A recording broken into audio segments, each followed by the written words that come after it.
یوں تو ماہ رمضان شریف کا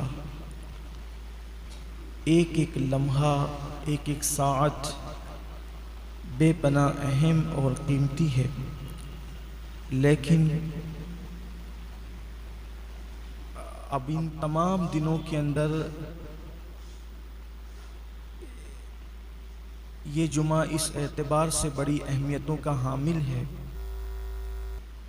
کہ اب آئندہ سال ماہ رمضان شریف کی یہ بہاریں ہمیں نصیب ہوگی یا نہیں ہوگی، اس کی کوئی گارنٹی نہیں ہے۔ اللہ نے ہم سب پر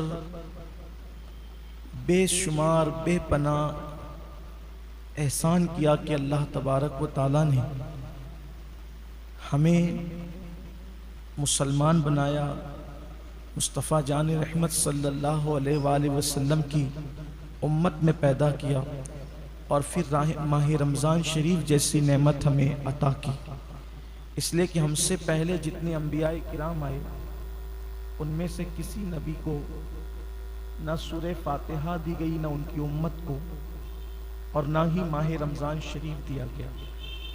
ماہ رمضان شریف صرف اور صرف امت محمدیہ کو عطا کیا گیا۔ اس امت سے پہلے کسی کو ماہ رمضان شریف نصیب نہ ہوا۔ اس کی وجہ یہ تھی کہ مہینوں کا سردار انبیاء کی امت ہی کو عطا کیا جائے گا۔ سید الانبیاء کو، سید الشہور، تمام مہینوں کا سردار سید الانبیاء کو دیا جائے گا۔ ساری امت کی سرداروں کو، یعنی جتنے انبیاء تھے سب انبیاء کے سرداروں میں مصطفیٰ جان رحمت ہے، اور جتنی امتیں تھیں ان تمام امتوں کی سردار امت محمدیہ ہے۔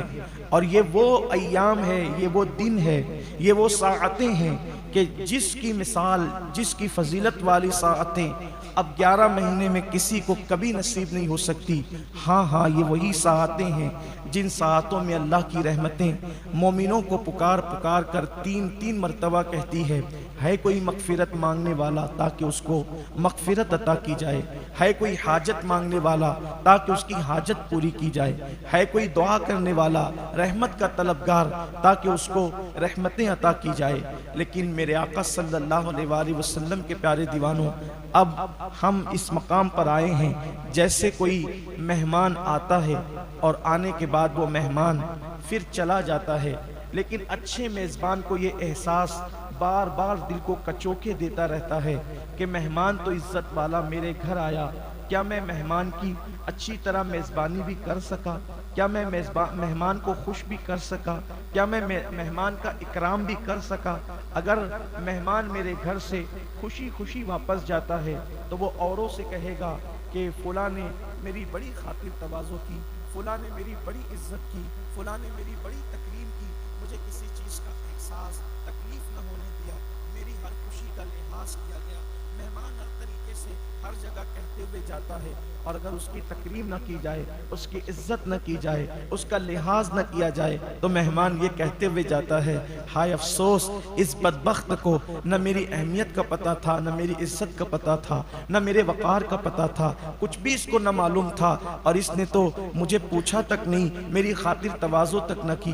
مسلمانوں، ایسے ہی جیسے کوئی مہمان آتا ہے، ماہ رمضان شریف بھی یہ ایک مہینہ ہمارے پاس بحیثیت مہمان آیا۔ اب ہم نے اس کی کتنی تکریم کی، اس کی کتنی عزت کی، اس کی کتنی خاطر تواضع کی، یہ ہم کسی اور سے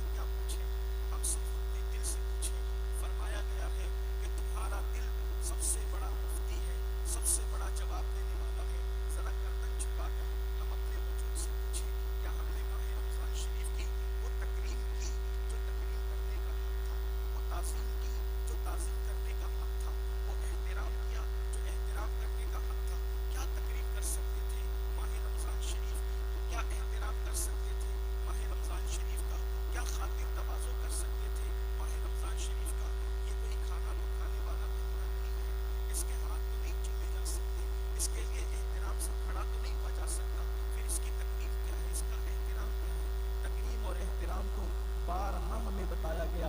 اس مہینے کی تکریم یہ ہے کہ گناہوں کو چھوڑ دیا جائے۔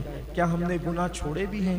کیا ہم نے گناہ چھوڑ دیا تھا؟ ماہ رمضان شریف میں کتنے وہ کم نصیب لوگ تھے جو ماہ رمضان شریف میں چھپ چھپ کر کھاتے پیتے رہے، اور کچھ لوگ ایسے بھی تھے جو لوگ کثرت سے سوتے رہے۔ ہاں ہم وہی لوگ ہیں کہ رمضان المبارک میں ہم وہ عبادت نہ کر سکے جو عبادت کرنے کا حق تھا، ہم وہ اس طریقے سے اللہ کو راضی نہ کر سکے جیسا کہ راضی کرنے کا حق تھا۔ ہم نے تو محفلیں سجائی اور باتوں باتوں کے اندر ہم نے رمضان شریف کو گزارا، کہیں فضول باتوں میں گزارا، کہیں سونے میں گزارا، کہیں پر لوگوں کے ساتھ اٹھ بیٹھ کر کے بکواسوں کے اندر گزارا۔ اب مجھے بتائیں، یہ رمضان شریف جائے گا اور ضرور جائے گا، چند دن میں چلا جائے گا، لیکن یہ جہاں سے آیا تھا وہاں جائے گا۔ ہمارا مہمان جہاں سے آتا ہے وہاں لوٹ جاتا ہے۔ رمضان المبارک اللہ کے حکم سے اللہ کی طرف سے آیا تھا اور یہ اللہ کی طرف پھر لوٹ جائے گا۔ اللہ کی طرف لوٹ کر یہ ہماری میزبانی کے بارے میں کیا تعریف کرے گا اور کیا شکایت کرے گا؟ اللہ نہ کرے، ہزار بار نہ کرے، اگر ماہ رمضان شریف نے مولا کی بارگاہ میں یہ کہہ دیا، مولا میں گیا تو تھا لیکن نہ میری تکریم کی گئی، نہ میری تعظیم کی گئی، نہ میرا احترام کیا گیا، نہ میری عزت کی گئی، بتائیں ہمارا کیا بنے گا؟ بلکہ میرے آقا صلی اللہ علیہ وآلہ وسلم کے فرمان کا مفہوم ہے کہ جس کے خلاف ماہ رمضان شریف گواہی دے گا کہ اس نے میری عزت اور تکریم نہیں کی، مجھ میں عبادت نہیں کی، میرا حق نہ جانا، تو اللہ تبارک و تعالی اس کے حق میں کسی کی بھی سفارش کو قبول نہیں فرمائے گا۔ جس کی شکایت رمضان المبارک کرے گا، اللہ تبارک و تعالی، اللہ اکبر، اس شخص کے حق میں کسی کی سفارش کو قبول نہیں فرمائے گا۔ اور کہاں جائے گا؟ جس کی مخالفت میں ماہ رمضان المبارک کھڑا ہو، جس کی مخالفت میں اللہ کا قرآن کھڑا ہو، پھر اس کے لیے جو ہے وہ رحمت کے دروازے بند کیے جاتے ہیں۔ ہاں مسلمانوں، یہ وہی تو مہینہ ہے جس میں رحمتوں کے دروازے کھل دیے جاتے ہیں، یہ وہی تو مہینہ ہے جس کے لیے جنت کے بالا خانوں کو سجایا جاتا ہے، یہ وہی تو مہینہ ہے جس میں روزہ رکھنے والوں کے لیے قرآن بہشت یوں دعا کرتی ہے کہ اللہ مجھے ان کا شوہر بنا جو رمضان المبارک کے اندر پیاسے رہتے ہیں اور تیری عبادت کرتے ہیں۔ اس لیے ہماری مغفرت فرما دے، ہمیں معاف فرما دے۔ وہ اللہ سے معافیت طلب کرتے تھے، رب کی بارگاہ میں توبہ استغفار کرتے تھے۔ کہا جاتا ہے آج اللہ نے عمل کا موقع دیا ہے تو عمل کی اہمیت ہمارے سامنے نہیں ہے۔ ایک دن جب قبر کی کالی کوٹری میں چلے جائیں گے، اس دن عمل کی اہمیت پتہ چلے گی، لیکن اس وقت عمل کی اجازت نہ ہوگی، ہم کچھ نہ کر سکیں گے۔ موت کے بعد عمل منقطع ہو جاتے ہیں۔ کہتے ہیں کہ قیامت آئے گی، ہم کہتے ہیں قیامت جب آئے گی تب آئے گی، لیکن جس کے جسم سے روح نکل گئی اس کی قیامت تو اسی وقت آ گئی، اب وہ کچھ نہیں کر سکتا۔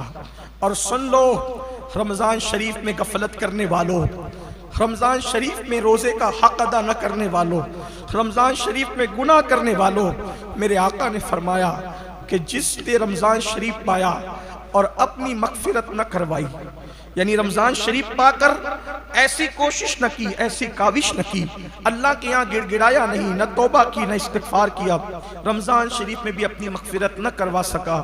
آقا علیہ السلام نے اس وقت دعا کی تھی جب میرے آقا منبر پر تشریف لے جا رہے تھے۔ کہتے ہیں کہ جب خطیب منبر پہ جاتا ہے، کوئی خطیب جمعہ کے دن جب خطیب منبر پہ جاتا ہے تو جو لوگ جو دعا کرتے ہیں اس کی ہر دعا قبول ہوتی ہے۔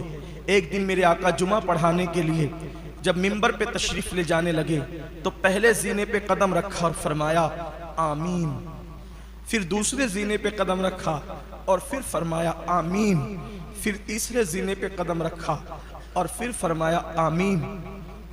آقا آمین کہہ رہے ہیں، کوئی دعا کرنے والا نظر نہیں آتا، سید العالمین آمین کہہ رہے ہیں۔ کسی نے دعا کی ہوگی تبھی تو آمین کہی جا رہی، حضور یوں ہی تو آمین نہیں کہتے۔ جب خطبہ ہوا، نماز ہوئی، صحابہ نے عرض کی آقا ہمارے ماں باپ آپ پہ قربان، ہم نے سنا کہ آپ نے 3 بار آمین کہی، کوئی دعا کرنے والا دکھا نہیں۔ آقا فرماتے میرے صحابہ جبریل امین آئے تھے، سید الملائکہ آئے تھے اور میں منبر پہ چڑھ رہا تھا اور وہ دعا کر رہے تھے۔ آقا کیا دعا کی انہوں نے؟ آقا نے فرمایا جب دعا انہوں نے کی تو میں نے آمین کہہ دیا۔ یعنی سید الایام ہے، جمعہ کا دن ہے، سید الایام جمعہ کا دن، سید الملائکہ کی دعا اور سید العالمین کی آمین، کیا کوئی بدبخت یہ کہہ سکتا ہے؟ کسی میں جرأت ہے کہ وہ وقت کی دعا قبول نہ ہوئی ہوگی؟ میرے اور آپ جیسا گنہگار منبر پر خطیب کے چڑھتے وقت دعا کرے تو اس کی دعا کی قبولیت کی گارنٹی دی گئی۔ جب جبریل دعا کرے اور حضور آمین کہیں تو کون انکار کر سکتا ہے؟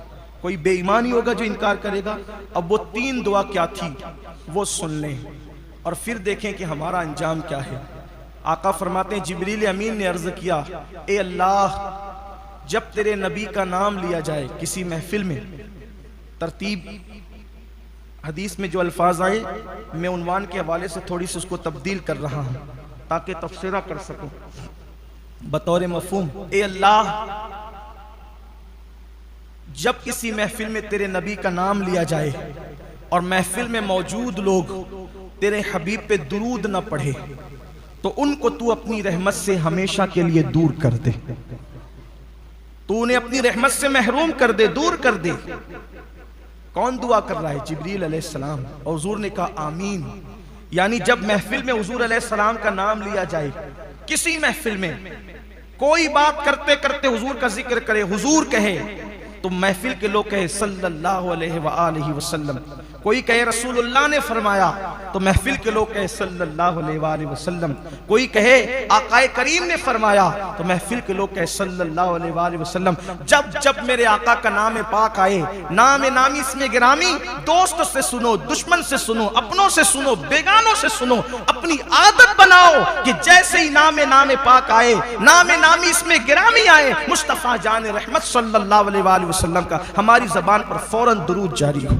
گھر کے چھوٹے چھوٹے بچوں کی تربیت کرو کہ جب بھی حضور پاک کا نام سنو تو صلی اللہ علیہ وآلہ وسلم ضرور کہا کرو۔ اگر نہیں کہا، آقا کا ذکر سن کر کے درود نہیں پڑھا، جبریل دعا کرتے ہیں اللہ اسے اپنی رحمت سے ہمیشہ کے لیے دور کر دے۔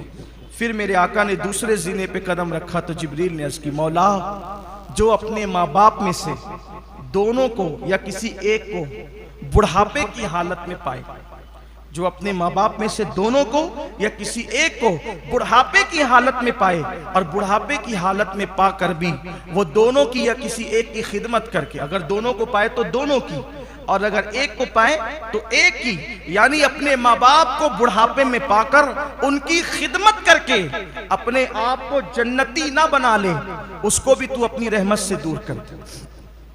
یعنی ماں باپ کیوں ہے؟ خدمت کر کے اپنے آپ کو جنتی بنانے کے لیے۔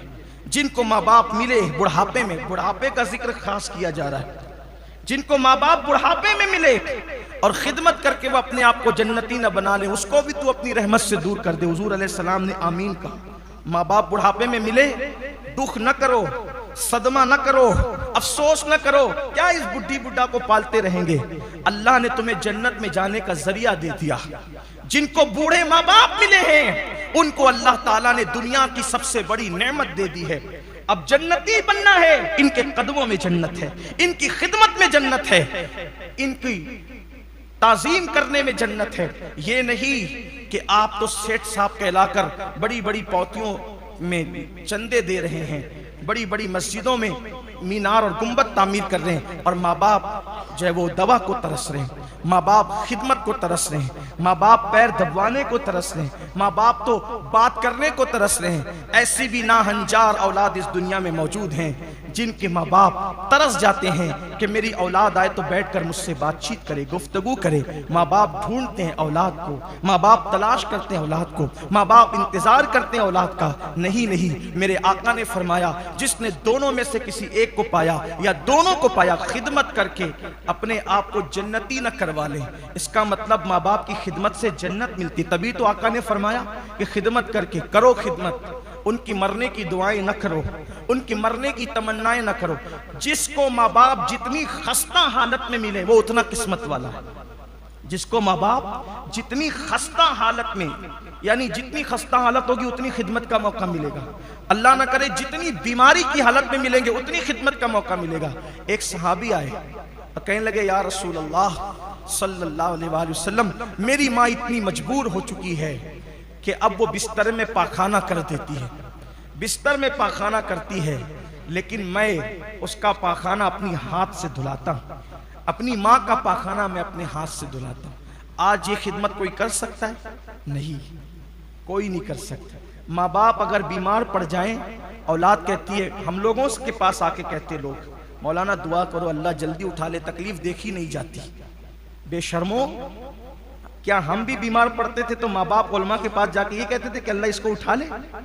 ارے وہ تو یہ کہتے تھے مولانا کچھ بھی کرو، میرے بیٹے کو اللہ شفا دے دے، اس کو اللہ زندگی بخش دے۔ مائیں تڑپتی تھی، روتی تھی۔ کیا دور آ گیا، کیا زمانہ آ گیا، کسی کا کوئی حق پہچاننے والا نہیں رہا، کوئی کسی کا حق جاننے، نہ علماء کا حق ہے، نہ قرآن کا حق ہے، نہ ماہ رمضان کا حق ہے، نہ ماں باپ کا حق ہے، نہ ائمہ کا حق ہے، نہ اللہ اس کے رسول کے حقوق ادا کیے جا رہے ہیں، کچھ نہیں ہے، صرف دنیا دنیا دنیا ہی میں لوگ ڈوب گئے۔ ایسا لگتا ہے جیسے دنیا سے کبھی جانا ہی نہیں ہے۔ ارے اپنی دنیا کی گفا کو سنوارنے والوں، کیا فرعون سے زیادہ تمہارے پاس دولت ہے؟ کیا نمرود سے زیادہ تمہارے پاس دولت ہے؟ کیا شداد سے زیادہ تمہارے پاس دولت ہے؟ کیا بخت نصر سے زیادہ تمہارے پاس دولت ہے؟ ان سے زیادہ دولت تو نہیں ہے۔ وہ اتنی بڑی بڑی حکومتوں کے بادشاہ تھے، لیکن وہ دنیا میں ڈوبے تو کیسی عبرتناک ان کو موت آئی۔ ہم کیا دنیا کے غلام اور دنیا کے بے دام بندے بن گئے؟ دنیا کے سوا کچھ سجائی نہیں دیتا، دنیا کے سوا کچھ سجائی نہیں دیتا۔ ہم نے دنیا کو معاذ اللہ معبود بنا لیا، دنیا کو خدا بنا لیا، خواہشات کو خدا بنا لیا، کچھ سجائی نہیں دے رہا ہے۔ صرف کھانا پینا سونا اور اپنی خواہشات کی تکمیل کیا ہو گیا؟ آنکھیں کھولو، اٹھتے ہوئے جنازوں کو دیکھو، آنکھیں کھولو، اٹھتی ہوئی لاشوں کو دیکھو، بے گور و کفن تڑپتی ہوئی میتوں کو دیکھو، ان جنازوں کو دیکھو جن کو کندھا دینے والا کوئی نہیں ہے۔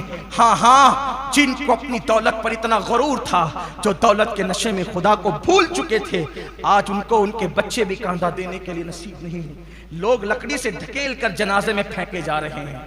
یہ ویڈیو کلپیں صرف دیکھ کر کے ہاں ہو کرنے کے لیے، یا ایک دوسرے کو شیئر کرنے کے لیے۔ فَاعْتَبِرُوا يَا أُولِي الْأَبْصَارِ، اے آنکھ والو عبرت حاصل کرو۔ ہم نے تو ایک ہی میت پڑی تھی تاریخ میں 1400 سال پہلے، جس کو لکڑیوں سے ڈھکیل کر کے قبر میں ڈالا گیا تھا، اور وہ میت تھی ابو لہب کی۔ اس کے بعد پھر ہم نے کوئی تاریخ میں ایسی میت نہیں پڑی جس کو لکڑی سے ڈھکیلا گیا ہو۔ لیکن آج تو میں نے نمازیوں کے جنازوں کو بھی لکڑی سے ڈھکیلتے ہوئے دیکھا۔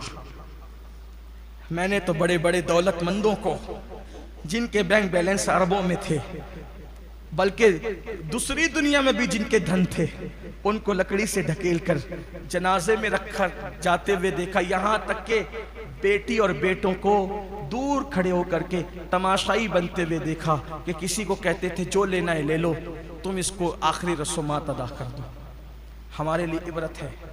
بہت ممکن ہے آپ کے ساتھ بھی ایسا ہو سکتا ہے، اللہ نہ کرے ایسا کسی کے ساتھ ہو، بہت ممکن ہے میرے ساتھ بھی ایسا ہو سکتا ہے، اللہ نہ کرے میرے ساتھ بھی ایسا ہو، لیکن اللہ اللہ ہے، وہ بے نیاز ہے۔ اس کی شان بے نیازی سے ڈرو، اس کی خفیہ تدبیر سے ڈرو۔ ہم دنیا کے بندے نہیں ہو گئے، اپنے آپ کو اللہ کا بندہ کہہ کے ہم دنیا کے بندے نہیں ہو گئے، دنیا کے بندے ہو گئے نا۔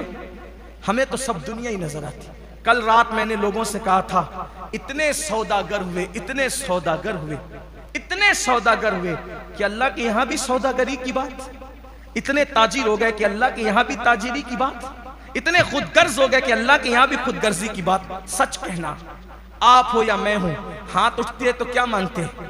یہی نا، ایک دکان تھی دو کر، ایک کارخانہ تھا دو کر، ایک سائزنگ تھی دو کر، روزی میں برکت دے، عمر میں برکت دے، اس میں برکت۔ کبھی یہ بھی کہا تو ناراض ہے تو راضی بھی ہو جا، کبھی کہا سب کی ناراضگی کا خیال، یار کی ناراضگی کا کوئی خیال نہیں، سب کے حقوق کا خیال، یار کے حقوق کا کوئی خیال نہیں۔ جس نے ہمارے ساری ضرورتوں کا خیال فرمایا، اس کے لیے کچھ بھی نہیں۔ کتنی خود غرضیاں ہیں نا۔